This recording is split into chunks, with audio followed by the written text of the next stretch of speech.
Singapore ဘောလုံးလောကမှာလည်းဒီလိုကစားမျိုးရှိခဲ့ပူပါတယ်။အခုလက်ရှိတော့သူနဲ့ယှဉ်နိုင်လောက်တဲ့ကစားသမားမျိုးမရှိသလောက်နည်းပါးပါတယ်။သူက offensive fullback, defensive fullback အပြင်ကို fullback finisher အပိုင်းမှာလည်းတော်တော်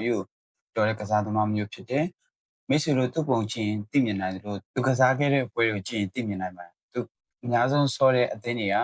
MTUAC ဆိုတဲ့မွန်အသင်းရဲ့မိခဆိုတဲ့အသင်းရဲ့ဖြစ်ပြီးတော့အရင်နှစ်တွေတုန်းကဆိုရင်တိုင်းသားပေါင်းစုံပွဲတွေမှာလည်းတကယ့်ကိုခြေစွမ်းပြခဲ့တဲ့ကစားသမားအကောင်းပဲဖြစ်ပါတယ်။သူ့နာမည်ကတော့ကိုပေကျော်ဖြစ်ပါတယ်။အားလုံးပဲမင်္ဂလာပါ။ eFootball တွေမှာရှိတဲ့ရှေ့တန်းနဲ့အလယ်တန်းတွေရဲ့ play style တွေကိုပြီးခဲ့တဲ့ဗီဒီယိုနှစ်ပုဒ်မှာကျွန်တော်ရှင်းပြပေးသွားပြီဖြစ်ပါတယ်။အခုတစ်ခေါက်မှာတော့ eFootball တွေမှာရှိတဲ့ defender play style တွေကိုကျွန်တော်ကထပ်ပြီးရှင်းပြပေးသွားမှာပါ။ Let's go. defender play style မှာတော့ကျွန်တော်က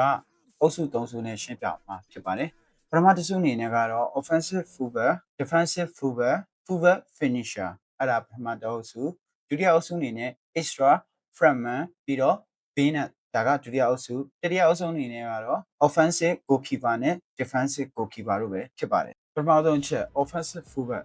ဒီကစားသမားရဲ့ play ဆိုင်ရာကြတော့သူကတိုက်စစ်ကိုအထောက်ပံ့ပေးတဲ့ကစားသမားဖြစ်တယ်။နောက်တန်းကနေမကြာခဏအရှိကိုတက်လာပြီးတော့မှဒီဘေးလမ်းကြောင်းကနေပြီးတော့သူက cross ပို့ပေးတယ်ပြီးတော့တိုက်စစ်မှာပိုဝင်ပြီးတော့အားဖြစ်ပေးရပါတော့ဒါပေမဲ့သူ့မှာအားနည်းချက်တစ်ခုရှိတယ်အဲ့ဒါပါလဲဆိုတော့တကယ်လို့တစ်ဖက်တင်အားကောင်တာပြန်တိုက်လာတဲ့ခါကျရင်နောက်တန်းမှာအားနည်းနိုင်တယ်နောက်ထပ် play sign တစ်ခု defensive fullback လို့ပြောတဲ့အတိုင်းပဲသူကနောက်တန်းဦးစားပေးတဲ့ B တိုက်ကစားသမားဖြစ်တယ်နော်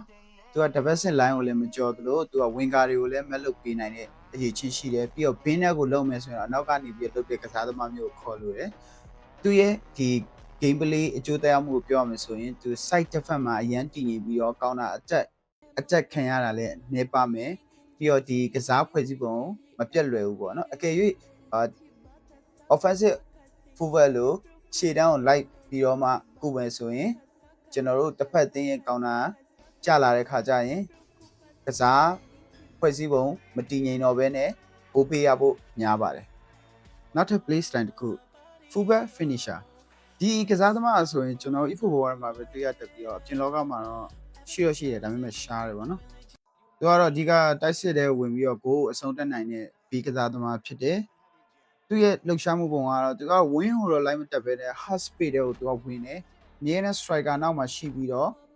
ဒီမို့အမြဲတမ်းကြိုးစားတဲ့လူဖြစ်တယ်ကစားသမားမျိုးဖြစ်တယ်ပေါ့နော်ပြီးတော့နောက်တစ်ခုကသူမျှော်လင့်မထားတဲ့ဂိုးတွေကိုချန့်နေပေါ်လာတဲ့ခါမှာဂိုးသွင်းတက်တဲ့သူရဲ့အဓိကဦးစားပေးရတော့ finisher အပိုင်းကိုဦးစားပေးတယ်သူရဲ့အားနည်းချက်ကတော့ဒီ defensive coverage ကိုမလုပ်နိုင်ဘူးပေါ့နော်အဲ့ဒါ formation ကိုပြောမှဆို4-3-1-2 ဆိုတဲ့ဒီ formation နဲ့ကစားနိုင်ပြီးတော့သူ့မှာအဓိကရှိတဲ့